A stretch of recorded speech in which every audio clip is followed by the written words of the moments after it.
మీ business ని develop చేసుకోవాలని అనుకుంటున్నారా? అయితే వెంటనే సంప్రదించవలసిన ఫోన్ నంబర్ 7729969299. చక్కటి పంచకట్టులో డిప్యూటీ స్పీకర్ గా మీరు ఆ కుర్చీని అవరోధించిన రోజు నేతలకు సంఘీభావం తెలియజేశారు. దానికి మీకు ప్రత్యేక ధన్యవాదాలు అధ్యక్ష. అధ్యక్ష, ఈరోజు రాష్ట్రంలో చేనేత రంగం చాలా సంక్షోభంగా ఉంది.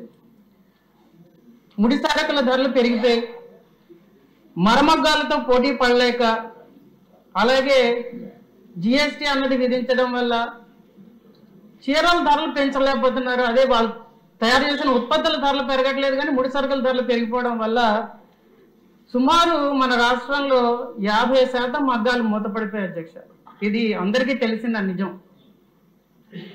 సీఎం గారు మాట్లాడారు నేషనల్ హ్యాండ్లూమ్స్ డే రోజు, అలాగే డిప్యూటీ సీఎం గారు కూడా ఉప్పాడని పునర్వైభవం తెస్తానని మాట్లాడారు. కాబట్టి నేను మంత్రి గారు ఇప్పుడు సబ్సిడీలు ఉన్నాయి యార్న్ మీద, పవర్ మీద, ఫ్యూయల్ మీద అని చెప్పారు, కన్స్ట్రక్షన్ ఆఫ్ షెడ్స్ మీద.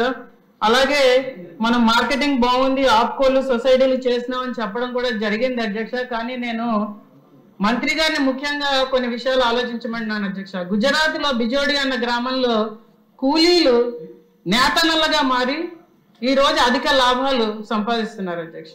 మన రాష్ట్రంలో నేతన్నలు కూలీలుగా మారిపోతున్నారు అధ్యక్ష, మగ్గాలు మూసుకొని. ఎందుకంటే ఆ రోజుకి వచ్చే ఆ 150-200 రూపాయలు కూడా వాళ్ళకి రావట్లేదు అధ్యక్ష. కాబట్టి మన ప్రభుత్వాన్ని, ఎన్డీఏ కూటమి ప్రభుత్వం వల్లే వాళ్ళకి న్యాయం జరుగుతుందని వాళ్ళందరూ కోరుకుంటున్నారు. కాబట్టి మనకి మంచి పొందూరు పట్టు, పొందూరు, ఉప్పాడ, మంగళగిరి, పోచంపల్లి, ధర్మవరం, కలంకారి, వెంకటగిరి ఇవన్నీ మంచి బ్రాండ్లు ఉన్నాయి. కాబట్టి మన ప్రభుత్వాన్ని నేను కోరేది ఏంటంటే, నేతన్నకి నెలకి నికర ఆదాయం ఖర్చులన్నీ పోగా ఒక 8,000 నుంచి 10,000 రూపాయలైనా వచ్చేటట్టుగా ఆలోచించమని నేను మంత్రి గారిని, ప్రభుత్వాన్ని ఈరోజు కోరుకుంటున్నాను అధ్యక్ష.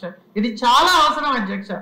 తర్వాత ముడి సరుకుల మీద సబ్సిడీ పెరగాలి. ఎందుకంటే ముడి సరుకుల ధరలు పెరిగితే యార్ను కొనుక్కోవాలంటే ఈరోజు చాలా కష్టం అయిపోతున్నది. అలాగే లోకల్లో ప్రొడక్షన్ కూడా బాగా తగ్గిపోయింది. కాబట్టి దాని మీద ప్రత్యేక దృష్టి పెట్టి వాళ్ళకి ముడి సరుకులు వచ్చేటట్టు చూడవలసిందిగా నేను కోరుకుంటున్నాను అధ్యక్ష. తర్వాత చేనేత కార్మికులకి, నేతన్నలకి ఇళ్ళు ఇచ్చేటప్పుడు షెడ్లకి సెపరేట్ గా, అంటే వాళ్ళకి స్థలం ఉంటే షెడ్లు కట్టుకోవడానికి వేరే బడ్జెట్ ఇవ్వవలసిందిగా కూడా ప్రభుత్వాన్ని ఈరోజు మంత్రి గారిని కోరుకుంటున్నాను అధ్యక్ష. అలాగే కమ్యూనిటీ షెడ్స్ మీద ప్రత్యేక దృష్టి పెట్టాలి. ఎందుకంటే అమరచింత అనే ఊరిలో కమ్యూనిటీ షెడ్స్ పెట్టి దాన్ని ఒక ఎంఎస్ఎంఈగా రూపొందించి ఈరోజు వాళ్ళ అధిక లాభాలు తెలంగాణలో పొందుతున్నారు అధ్యక్ష. కానీ ఆ పరిస్థితి మన నేతన్నలకు లేదు. అలాగే ఇంకొక ముఖ్య విషయం నేను కోరుకుంటున్నది ఏంటంటే, మాధవ్ గారు, ఇది ప్రశ్నోత్తరాల సమయం, సూచన సమయం కాదు. మీరు అన్ని సూచనలు ఇస్తున్నారు. అదే నేను కమ్యూనిటీ షెడ్స్ పెట్టమని అడుగుతున్నాను అధ్యక్ష. సూచన కాదు అధ్యక్ష, కమ్యూనిటీ సబ్సిడీ ఇవ్వమని అడుగుతున్నాను అధ్యక్ష. ఉద్దేశం ఉందా అని దాన్ని ప్రశ్న రూపంలో అన్ని సూచనలు చేస్తున్నారు. ఇప్పటికీ ఎక్కువ చేశారు కొంచెం. కమ్యూనిటీ షెడ్స్ మీద ఏదైనా మనకి సబ్సిడీ అధికంగా ఇచ్చి అది పెట్టే విధంగా ఏదైనా ప్రభుత్వం దృష్టి సారిస్తుందని మంత్రి గారిని అడగడం అవుతున్నది అధ్యక్ష.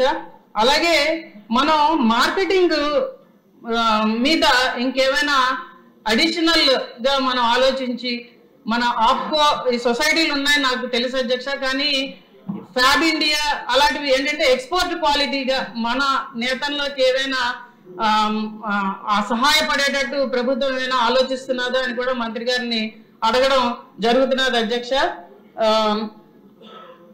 తర్వాత గవర్నమెంట్ మన నేషనల్ హ్యాండ్లూమ్స్ డేలో మాట్లాడుతూ మన ముఖ్యమంత్రి గారు జిఎస్టీ వెసులుబాటు కల్పిస్తానని చెప్పడం జరిగింది. దాని ప్రకారం గవర్నమెంట్ ఏదైనా మంత్రి గారు ఏమైనా ఆలోచిస్తున్నారా అని కూడా అడుగుతున్నాను అధ్యక్ష. అలాగే గవర్నమెంట్ ఒక్క సూచన అధ్యక్ష, ఒక నెలలో ఒక రోజు హ్యాండ్లూమ్స్ వేసుకునేటట్టుగా అందరికీ కూడా గవర్నమెంట్ ఉద్యోగస్తులకు ప్రత్యేకంగా ఏమైనా పెడతారా అని కూడా మీ ద్వారా అడుగుతున్నాను అధ్యక్ష. ఇప్పుడు చేనేత వేసుకున్నారా? ఏంటండి మీ శారీ చేనేతేనా? చేనేతేనండి.